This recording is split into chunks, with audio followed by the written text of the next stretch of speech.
I tend to agree that having a good support group makes a big difference because you've sort of got a built-in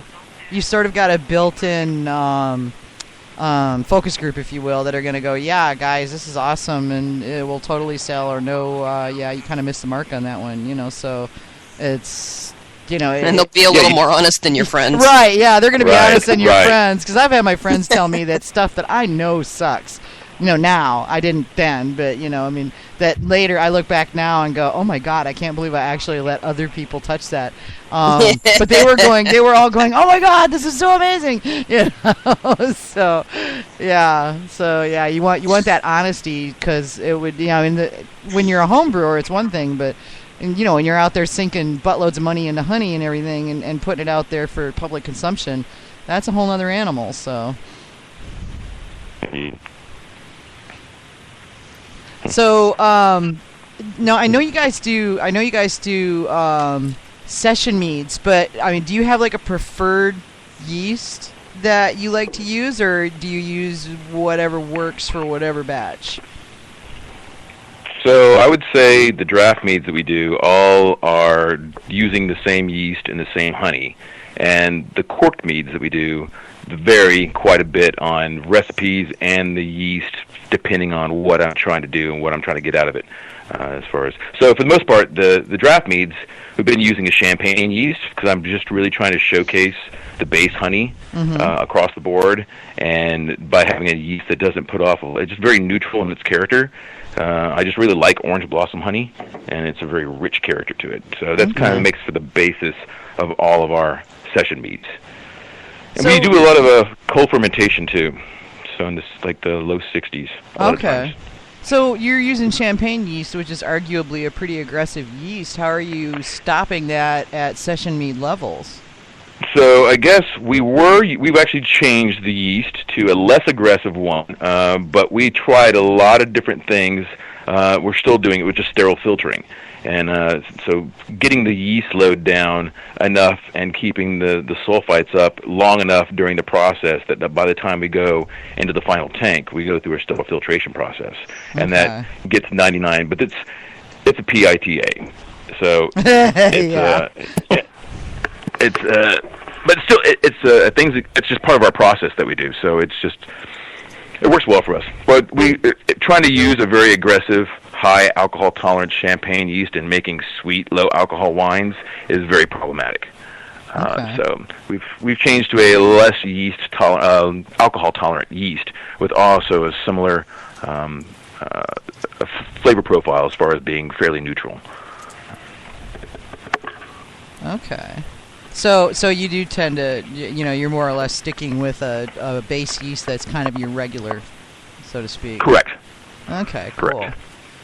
And we're mostly like, go ahead. No, I'm sorry. Finish what you were thinking.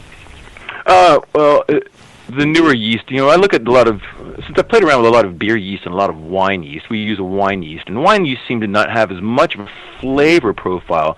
They have more, like if you have Belgian yeast or a clean American yeast or a British yeast, depending on the flavor, on the temperature profile, it may throw off a lot of really interesting characters, phenolics or esters in that sense. And I find after playing around with a lot of the wine yeast, a lot of them don't really throw that much of strong flavor profiles, but they tend to help some way in the fermentation process, like help with malolactic fermentation or give a better body to the final end product, or it's more like little beneficial things. So that's where it becomes more important for the varieties of corked meads that we do.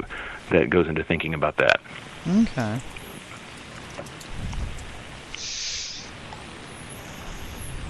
And I was looking at my notes here. So Eric, you're the business side, and Mike handles the mead making. Mm-hmm. So how does that? Does that work out pretty good for you guys, or does it turn out to be a pretty good mesh? Oh yeah, I think so. I definitely think that Mike seems to be a lot more interested in the mead making and less interested in the business side, and that's one of the reasons that we work well together. approach problems slightly differently. So oftentimes when we have a problem to go about solving, we'll each sort of come up with a different approach, and we'll have a discussion and battle it out and decide whose approach to the problem is going to be better. So that sort of dynamic of the relationship definitely is helpful, because if we agreed too much, then we would sort of be one-sided. But definitely the business side is my boat. That's sort of what I've always focused on, and I've let Mike make the decisions as far as the product formulation and how he's gonna make the mead. That's totally his ball game. It's not to shy away from the fact there you have some serious technical skills. I mean, between the two of us, we can usually solve most of our technical problems. Oh yeah. If we have to bring in outside help, then a lot of times we're pretty stumped. That doesn't happen very often. It's amazing what we can do. Duct tape, super glue, and zip ties. We've solved a lot of problems. So you MacGyver your way out of the meads. Huh? To begin to that's what you learn in engineering, is how to bunch stuff together. I know, right? Yeah, it's just problem solving in a general sense. You look at your resources around you, like how can I solve? Learning how to learn. So that's really what they're teaching. Right, exactly. Yeah. There's an awful lot of us in the mead making world, who have science degrees. A lot of technical people. Absolutely. Yeah, absolutely. That was one of the things I noticed in the Got Mead forums, was that we seem to have a preponderance of people with advanced degrees, and a lot of them in the technical skills. You know, engineers and scientists and chemists, and it's amazing. A lot of people are interested in the process. It's not even, it's neat. It's a great hobby because the end product is something you can drink and have a good time with, but there's a whole in-between part, and if you really want to get good at your craft, if you really want to have something good and solid and cherishable over a long period of time, you got to spend a fair amount of time up front to understand it. And some people just get bit by the bug and gain a passion and go buy all the equipment or whatever it takes and just spend a whole lot of time on it. And it's, was it 10,000 hours to be an expert? It's like, man, working on it. Yeah. Still keep on going. Just knocking them down, yeah. Yeah, that's all you can do. Yeah, very true. Well, based on that 10,000-hour timeline, if you start a meadery, then that means you're an expert after a year and a half. Right. Oh, boy. Doing it all the time.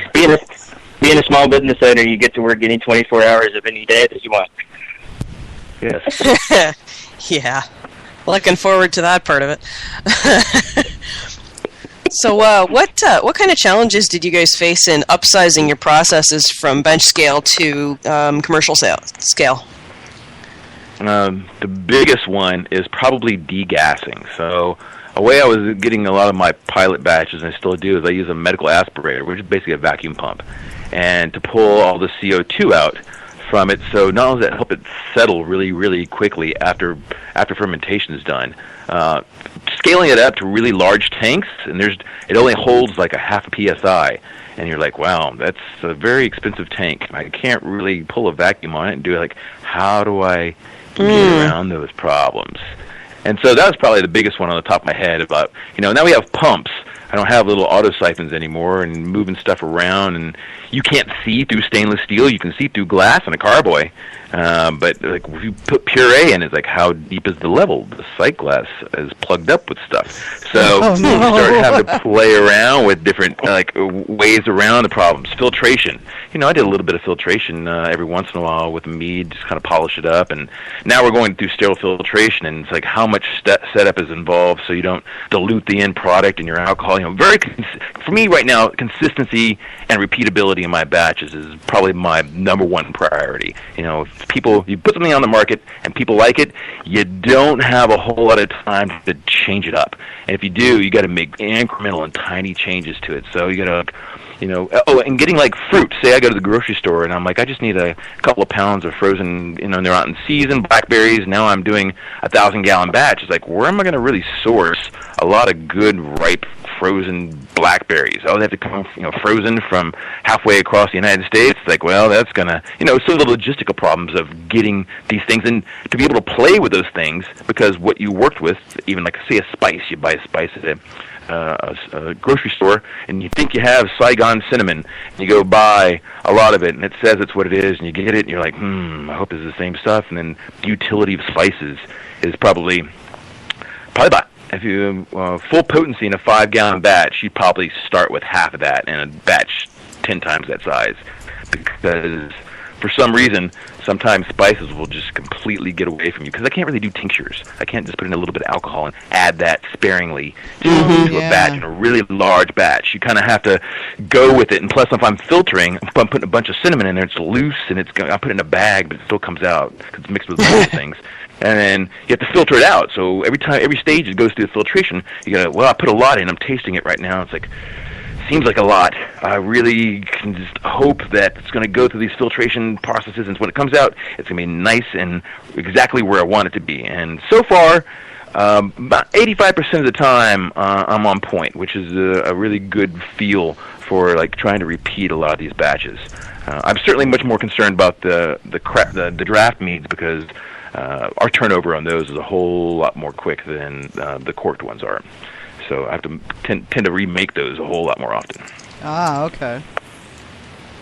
So. That's interesting on the spices, because that is kind of a perennial problem, is how to keep them from being too spicy, and getting overwhelming. I mean, is it possible, I don't know what kind of setup y'all have, but is it possible to bag them and just kind of hang them and then yank them out, or to make, I guess you'd make a lot of tea if you were doing it as a tea. You'd have to make like a bucket of it, I guess, but... Yeah, we're in the bucket sizes at this point. So most of the time I do bag it, but small, if it's powdered or whatever, like powdered cinnamon, it comes through. I put the cinnamon toasted pecans. I put them in a bag, and then the pecan kind of break up in the meat or whatever, and the cinnamon just comes out of the bags, because you kind of have to move them around. You can't just sit statically in a big 500-gallon tank. You got to move them around, or just get them agitated so the flavors kind of go throughout the entire tank. How big a spice bag do you use for something like that? Like a pillowcase? It's like a paint strainer bags. Okay. Like 5-gallon paint strainer bags. And those work great. We just put them through a rinse cycle to remove any kind of release agent that would be on the nylon, and then put it through a sanitizer, and then tie them up and stick them on a stainless steel cable and throw them in the tank. Huh. So that's generally how we do it. Put some weights in there, otherwise they float. Yeah, very true. So it kind of works. And I have this mental image of a pillowcase full of cinnamon, Because it's hard to get extraction too. You use 5 grams in a 5-gallon, 1 gram per gallon in a 5-gallon batch, and you try to put it in a bag in a big tank. And it's like, well, this isn't going to really move the flavor around as much, because the tank is so big compared to how concentrated your little ball is, and it doesn't really get to the center, and you're trying to spread it out a whole lot. So there's all those you almost want to put it like 6 bags of 1/6 or something like that. Yeah, that's pretty much what I do. I try to one big put a lot of bags, right? Okay. Right. It's harder when you have a lot of spices going in a large batch. You're like, there's like 9 full bags of spices. Yeah. Oh my goodness. And you're trying to think. Can't just run down to Penzies and buy that, can you? No, you can't. No, that's what I was saying beforehand. You can go over to Penzies to go get this for a little experimental batch, but it's a whole lot harder when you're doing larger batches and you're getting it from a different source, and you're trying to. You want how much vanilla? Exactly. Well, these guys have no problem throwing around 17 pounds of cinnamon. That's not a deal to them. Like, okay, fine, great. I'm glad I found you guys. Yeah. So. Yeah, that's a good thing. So it works out.